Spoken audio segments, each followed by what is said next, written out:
Assalamualaikum warahmatullahi wabarakatuh. Kita lanjutkan lagi pada materi komunikasi persuasif.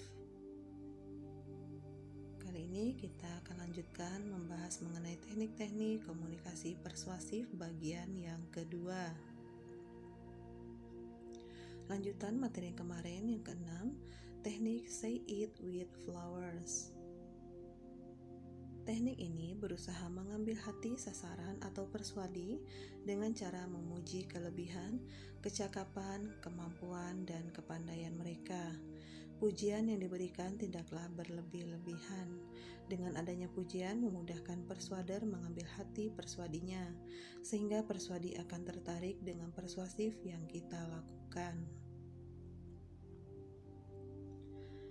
Contohnya, saat sales memuji atas pilihan konsumen terhadap produknya dengan mengatakan, "Pilihan Bapak tepat sekali, ini edisi terbatas dan hanya orang tertentu yang bisa miliki ini."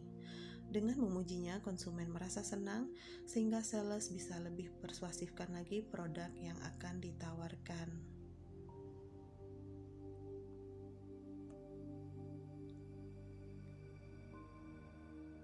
Kesimpulannya, teknik ini persuader menerapkan agar mudah untuk mengambil hati persuadi, sehingga informasi yang diberikan oleh persuader diterima dengan baik. Begitu pula dengan target tujuan persuasif dilakukan.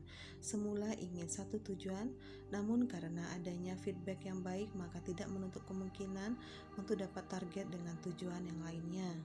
Hal ini selalu dilakukan oleh sales agar bisa mencapai target dalam penjualan, bisa lebih dari 1 atau 2 produk.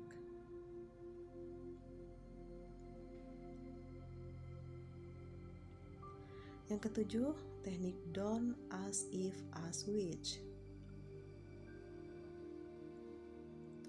Teknik ini memberikan penawaran kepada persuadi yang terdiri atas banyak pilihan tentang sesuatu dan memiliki lebih dari satu pilihan persuasifnya.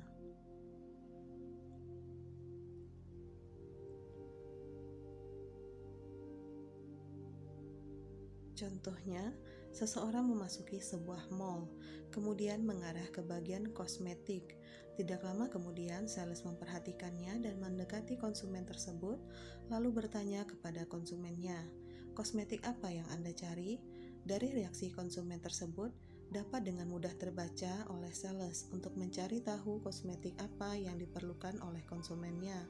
Persuasif dapat dilakukan dan karena ketertarikan dari konsumen terlihat akan minatnya dalam mencari produk yang diperlukannya.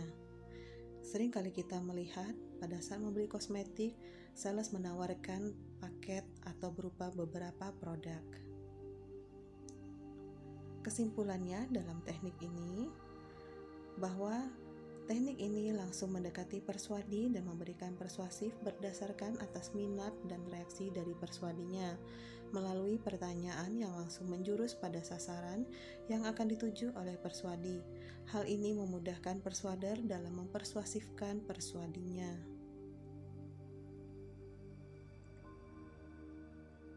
Yang kedelapan, the swap technique.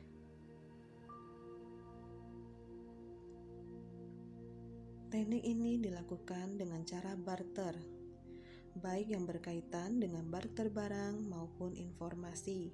Tujuan teknik ini memudahkan adanya interaksi dan tentunya harapan persuader dapat tercapai.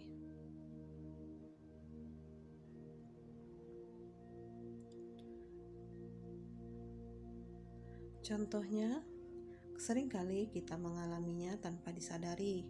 Kita pergi berbelanja, kemudian sales menawarkan produknya dengan mengatakan, "Bila ibu membeli produk ini, maka dapat gratis satu souvenir yang cantik loh."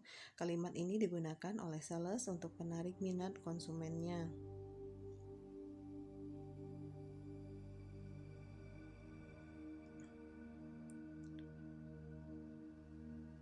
Kesimpulannya, teknik ini barter barang atau informasi di mana informasi tersebut diberikan saat persuadi membutuhkannya. Dengan adanya kejelasan informasi tersebut, maka besar kemungkinan persuadi merasa berkewajiban untuk memenuhi ajakan dari persuader. Teknik ini sering digunakan oleh sales agar konsumennya dapat membeli produknya.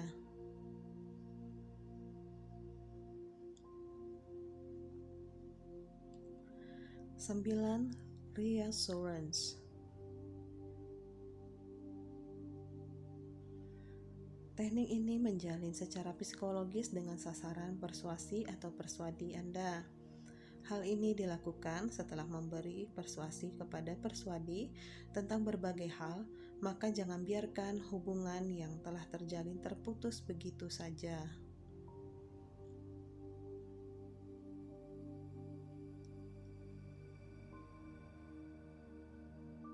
Contohnya, menghubungi kembali persuadi setelah memberikannya persuasi berupa informasi dengan harapan agar terjalin hubungan yang baik. Komunikasi terjalin melalui via telepon, surat, email, dan lain-lainnya.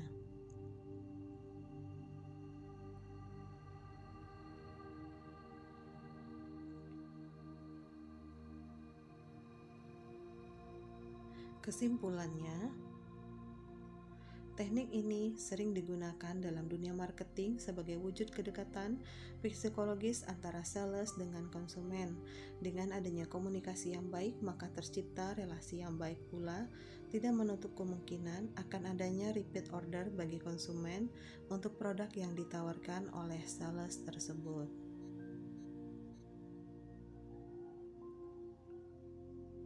10. Technique of irritation. Teknik ini dilakukan dengan cara membujuk sasaran agar membeli produk dan membuat keputusan. Jika gagal, memang teknik ini cukup membahayakan dalam arti persuader akan dianggap sebagai tukang paksa. Namun jika dilakukan secara halus, dengan kemasan bahasa yang baik, sedemikian rupa sehingga pesan yang disampaikan terasa sangat halus, maksud-maksud terselubung tidak akan tercium oleh persuadi.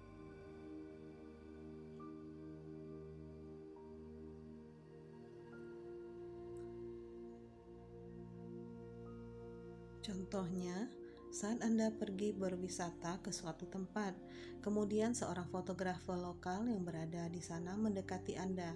Kemudian beliau menawarkan diri untuk memberikan layanan pemotretan sebagai dokumentasi kenangan ketika Anda berada di tempat wisata tersebut. Bila agak sedikit memaksa cara sang fotografer, tentunya Anda akan menolak. Namun bila si fotografer tadi dengan halus cara persuasifnya, tentu Anda tidak akan bisa menolaknya, karena jasa yang ditawarkan menurut Anda juga memerlukannya.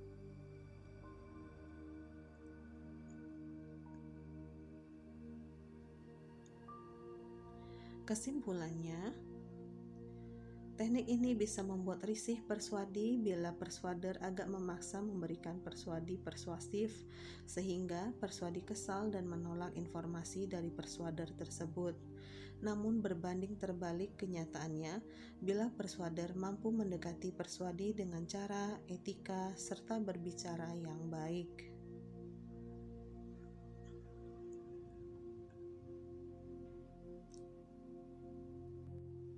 Sekian dan terima kasih untuk materi hari ini. Saya akhiri dengan wassalamualaikum warahmatullahi wabarakatuh.